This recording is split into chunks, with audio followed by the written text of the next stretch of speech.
ఒకవేళ ఒక్కసారి visa process reject అయితే మళ్ళీ అప్లై చేయడానికి ఎన్ని మంత్స్ గ్యాప్ తీసుకోవాలి? అట్లేం లేదండి. ఎన్ని మంత్స్ గ్యాప్ తీసుకోవాల్సిన అవసరం ఏం లేదు. రిజెక్ట్ అంటే H1B రిజెక్టా?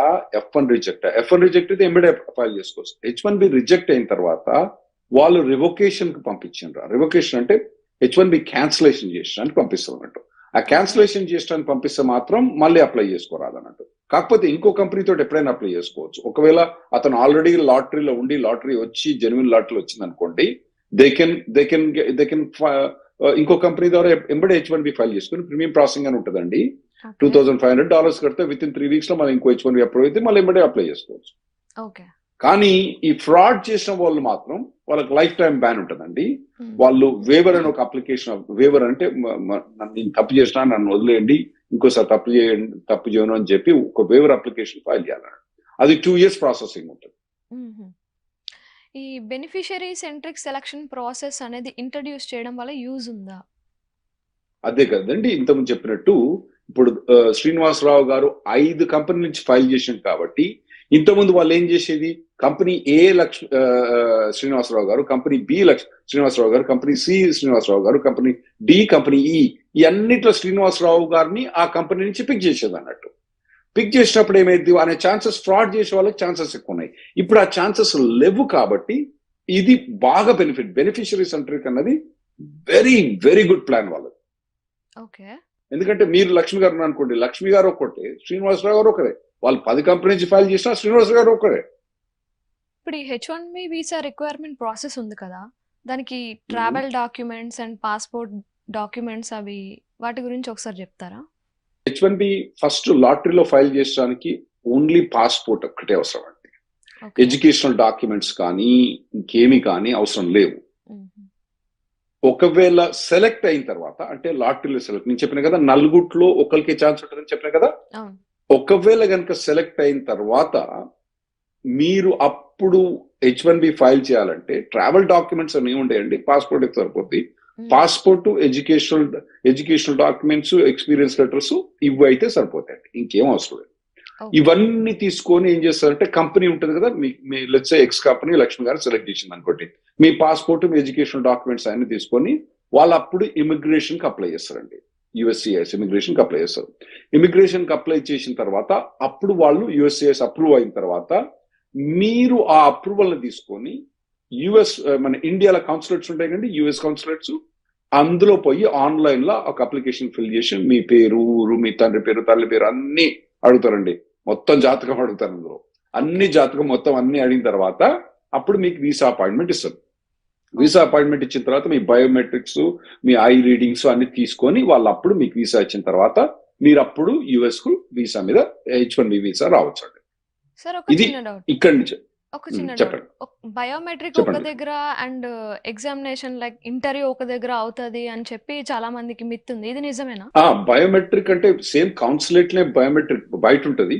బయోమెట్రిక్ అని, బయోమెట్రిక్ ఇస్ మెకానికల్ ప్రాసెస్ అండి. అందులో మీకు ఏముండదు, పోయి ఇట్లా ఫింగర్ ప్రింట్స్ పెట్టి ఐ టెస్టింగ్ ఫోటో తీసి పంపిస్తాను.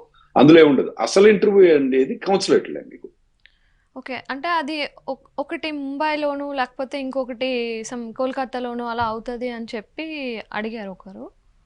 సో, అది ఎంతవరకు నిజం? ఎప్పుడు బయోమెట్రిక్స్ అనే హైదరాబాద్ లో కూడా ఉంది, చెన్నైలో కూడా ఉంది, అన్ని చోట్ల ఉంది. సో ఎక్కడ బయోమెట్రిక్స్ తీసుకున్నా కానీ వేరే దగ్గర ఇంటర్వ్యూకి పోవచ్చు అన్నట్టు. ఒకవేళ ఓకే. బయోమెట్రిక్స్ హైదరాబాద్ లో ఉన్నా కూడా ముంబైకి పోయి ఇంటర్వ్యూకి పోవచ్చు మీరు. ఓకే. ఇప్పుడు ఈ H1B ప్రాసెస్ పర్ఫెక్ట్‌గా అవ్వాలి అంటే ఎలాంటి legal changes or policy changes అయితే బెటరు అనేది మీ సజెషన్. మీ సజెషన్‌లో చెప్పండి ఒకసారి. ఈ కొద్దిగా ఫ్రాడ్ ని అవాయిడ్ చేయాలండి. మన తెలుగు వాళ్ళు కూడా బాగా మిస్యూజ్ చేసిండ్రు ఈ ఫ్రాడ్ ను. ఈ ఫ్రాడ్ ని అవాయిడ్ చేయాలండి. ఇంకోటి ఏంటంటే, ఈ ఫ్రాడ్ చేసే వాళ్ళు చాలా మంది కూడా సర్ప్రైజింగ్లీ తెలుగు వాళ్ళే ఉన్నారు ఇందులో. అవును. అయితే మన పిల్లలు ఏం చేస్తారంటే, ఇండియా నుంచి వచ్చేటప్పుడు ఆ కంపెనీకి డబ్బులు ఇచ్చేస్తారు. అంటే 4 లక్షలు, 5 లక్షలు, 3 లక్షలు ఎంత ఉంటుంది మరి వాళ్ళ రేట్ మరి, కానీ వాళ్ళు లక్షలు ఇచ్చి H1B అప్లై చేసుకుంటారండి. వీళ్ళు ఏం చేస్తారంటే, ఇక్కడ ఈ కంపెనీ పెట్టిన వాళ్ళు వీళ్ళ దగ్గర నుంచి డబ్బులు తీసుకొని అప్లై చేస్తారు. కొందరికేమో వస్తాయి, కొందరికేమో రావు. ఆ వచ్చిన వాళ్ళు కూడా తర్వాత పీకులాడుతుందండి. సో ఈ ప్రాసెస్ అన్నది డబ్బులు కట్టి H1B రావడం అన్నది కంప్లీట్ ఫ్రాడ్. అది ఎప్పటి నుంచి కూడా ఫ్రాడే. అది వద్దే వద్దు.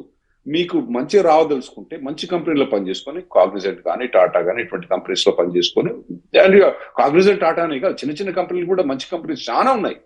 ఆ పేరు మనకు ఎక్కువ రావు, చెడ్డ పేర్లే ఈజీగా కనబడతాయి కదా మనకు. సో అటువంటి చిన్న చిన్న కంపెనీస్ కూడా మంచి మంచి కంపెనీస్, ఎంట్రీ లెవెల్ కంపెనీస్ కూడా కొన్ని కంపెనీస్ యుఎస్ లో ఇండియాలో బ్రాంచెస్ ఉన్నాయండి. ఆ కంపెనీలో పనిచేసుకొని ప్రూవ్ చేసుకొని ఆ తర్వాత మీరు H1B తీసుకొని రాండి. అది బెటర్ ప్రాసెస్. డబ్బులు కట్టి H1 మీద రావడం అంటే కంపెనీకి డబ్బులు పే చేసి H1 మీద ఫైల్ చేయడం అన్నది కంప్లీట్ ఫ్రాడ్. ఇటువంటి వాటిలలో ఏమైందంటే చాలా మంది ఏం చేస్తారంటే మోసపోతారండి. మోసపోయి మా దగ్గరికి వస్తారు. మరి మోసపోయి మా దగ్గరికి వచ్చినప్పుడు అడుగుతారు, మరి రాహుల్ ఏంది ఇట్లా మోసపోయినా అంటే, నువ్వు దొంగ దగ్గరికే పోతుంది. దొంగ దగ్గర పోయి వాడు దొంగ మంచివాడైతే ఎట్లా అనుకున్నావు నువ్వు? మీరిద్దరు కలిసి దొంగతనం చేస్తారని అనుకున్నారు. వాడు నిన్ను మోసం చేసిండు. వాడు మోసగాడు మొదలు చెప్పాడు కదా నీకు. చెప్పిన తర్వాత మళ్ళీ నువ్వు ఎట్లా నమ్మినావు? సో ఏ కంపెనీ అయితే డబ్బులు తీసుకొని H1B ఫైల్ చేసే కంపెనీ అన్నది అది ఫ్రాడ్లెంట్ కంపెనీ. అటువంటి ఫ్రాడ్లెంట్ కంపెనీ తోటి మీరు డీల్ చేసినప్పుడు వాట్ యు ఎక్స్పెక్ట్? ఫ్రాడ్. వాడు ఇమిగ్రేషన్ ఫ్రాడ్ చేసినప్పుడు మిమ్మల్ని ఎందుకు ఫ్రాడ్ చేయడు వాడు? డబ్బులు తీసుకోకుండా ప్రాసెస్ చేయడానికి ఒకటే వే ఉంది కదా, మరి అందరూ డబ్బులు తీసుకున్న ప్రాసెస్ చేస్తున్నారు. ఈచ్ అండ్ ఎవ్రీ కంపెనీ అదే చేస్తుంది. ఒక అఫీషియల్ తప్ప మిగతావన్నీ అలానే జరుగుతున్నాయి.